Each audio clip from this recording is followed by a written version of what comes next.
برای زمینه‌گذاری به حاصل سالی آینده در خواجگی دهاتی ولایت شدگاری 205016 گهتر زمین‌های کشاورزی که از این مساحت 111275 گهترش به شهر و ناحیه‌های اگروصنعتی پختکار راست می‌آید به نقشه کاری گرفته شده. همزمان در مساحت 14400 گهتر یخابمانی و 1000 گهتر شورشویی زمین پیش بینی گردیده است. طبق معلومات فوری سرریاست کشاورزی تا به سنه 9 دکبر شدگار زمین در میدان 67521 گهتر گذرانیده شده. از این نشان داد 37499 گهترش را ناحیه‌های پختکار عملی کردند. طبق خلاصه و توصیه‌های عالمان ساحه، اهمیت شدگار، شورشویی و یخابمانی زمین‌های کشاورزی و باغ و تاکزار در فراوان حاصلی زراعتی کشیده مهم ارزیابی می‌گردد. همزمان برای نگاه داشتن نمی خاک، سرعت بخشی پوشش باقیمانده‌های رستنی‌ها در خاک، نیست کردن تخم حشرات ضرررسان، نیست کردن علف، آمیخته شوی نوری‌های ارگانیکی مدنی در خاک اگر آن پیش از شدگار استفاده شده باشد و بهتر کردن خاصیت فیزیکی، کیمیاوی و مکانیکی خاک شدگار خوش‌صفت مساعدت خواهد کرد. همچنین شورشویی و یخابمانی را عالمان ساحه عامل اساسی مبارزه ضد حشرات ضرررسان و کسل‌های زراعتی کشاورزی در دوره ترماه زمستان ارزیابی می‌کنند و همزمان در ذخیره نمودن نمی خاک در قبط ریشه‌رانی زراعتی کشاورزی و باغ و تاکزار، همچنین نابود کردن تخم علف‌های بیگانه مساعدت می‌کند.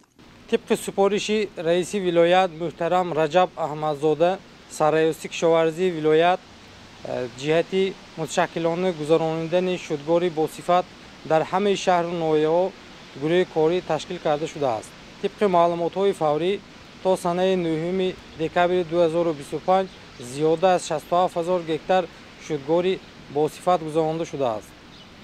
همچنین یخابمانی از جمله یخابمانی در باغ و تاکزارها، شورشویی زمین‌ها، ذخیره نمودن پاروهای محلی و درآوردن پاروهای محلی در خواجگی‌ها جریان دارد. کشاورزان عزم دارند که شدگاری با صفت را به آخر رسانند. با نظرداشت بی‌بارش یا خود کمبارش آمدن فصل ترماه و زمستان در زمین‌های کشاورزی و باغ و تاکزار گذراندن آبمانی ذخیروی و یخابمانی منفعتی کلان دارد.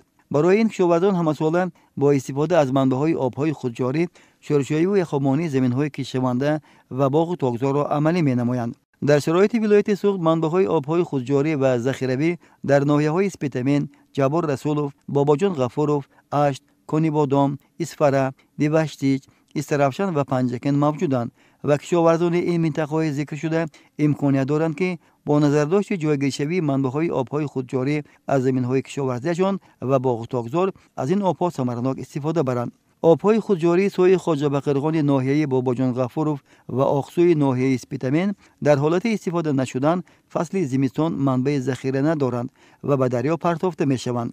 طبق سپارش رئیس ولایت رجب احمدزاده، مسئولین ساختار کشاورزی وظیفه‌دار کرده شدند که روند شدگار، شورشویی و یخابمانی زمین‌های کشاورزی و باغ و تاکزار را تحت نظارت گرفته در این سمت متشکلی کارا به میان آورند.